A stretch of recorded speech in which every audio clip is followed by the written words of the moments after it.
Well, hello there, ladies and gentlemen. Today, what I'd like to really do is take a look at section 4.2 with these exponential functions. Now, we can really clearly see that on problem number 21, we have some massive strategies that we have to get right.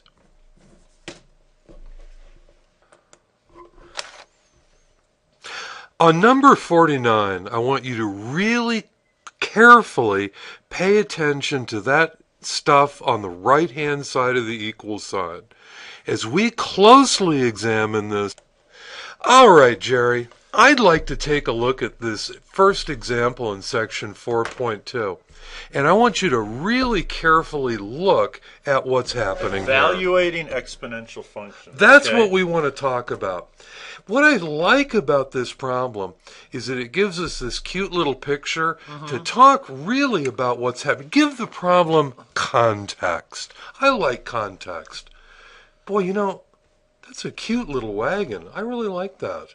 You like that little wagon, Jay? Yeah, I wonder if they haul cheese on that wagon. Cheese? Yeah. What makes you think of cheese? I've just really been into cheese lately. I've been eating a lot of cheese. I like cheese. You What's do? your favorite kind of cheese? You know, I think my favorite's Munster, but you can't eat like I like to eat a lot of cheese at once. Oh. And if you do that with Munster, you're gonna have problems. That's gonna be a problem. So if I'm just gonna have a few slices, I'd say Munster. But I don't know. I was looking at this guy's picture though, and he reminds me of a baseball star. I think it was back in the 70s. Let me see if I can zoom in on that. Speaking of baseball, I was meaning to ask you. Because don't you think that looks like a baseball player guy right about there? Don't you think? Yeah. Wait a minute, I can focus this. There we go. That's a lot better. Yeah, wait. Oh, yeah, right there. That's it, Jerry. That mustache definitely says that mustache. I think he must have played. Speaking of the 70s. The 70s? Who do you think is better? The Pittsburgh Pirates of the 70s or the Grateful Dead? Well, I got to admit, I like the Pirates a lot. Suppose we are given a countably pseudo Mobius Clifford de Sagas group M prime.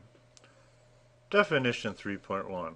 A frecha, an analytically Euclidean, maximal substrain x to the nth power is commutative if Darbaugh's criterion applies.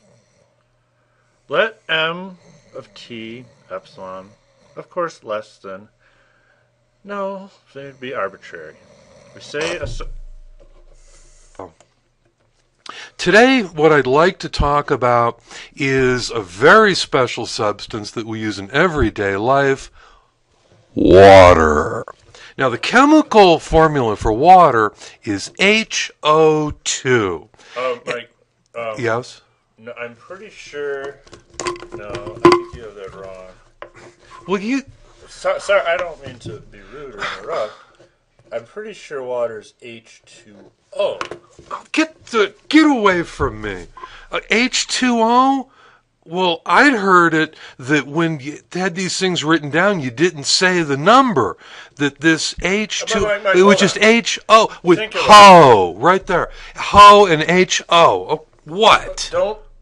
Okay, just listen to me for a second. If it was HO2... What if I don't want to listen to you? That would mean that water had a lot of oxygen. Water doesn't have any oxygen. I know that. That's why we can't breathe underwater. Good.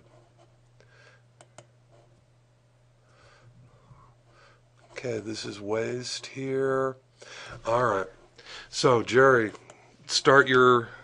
cut this out now. All right, today what we'd like to talk about are some of my favorite things in the world, cells. So what I'd like to draw for you is a really fairly accurate representation of a cell. What we have here is the outer part of the cell, and right about here we can see that nucleus ever so beautifully. Once we've got a good, clear sense of the relationship between the cell boundaries and the nucleus, we can think about all the stuff that's inside the cell that's so important to us every day.